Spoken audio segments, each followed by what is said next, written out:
In this video, you can see the sonographic features of a beautifully demonstrated the attraction of the tube to the ovaries. In this world, we have millions of people, but we fall in love with the one, and this is because of the pheromones which plays a role. In the same thing, when the ovulation occurs, the chemostasis reaction sets up, and you can see the tubes automatically get attracted at the point of the stigma of ovulation.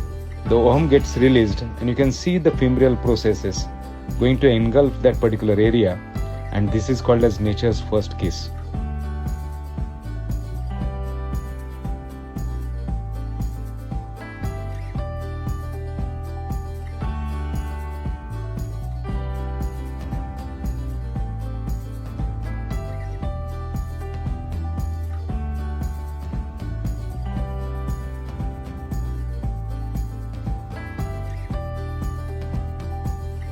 We have the unique case which has been demonstrated the same. Enjoy the film. Thank you.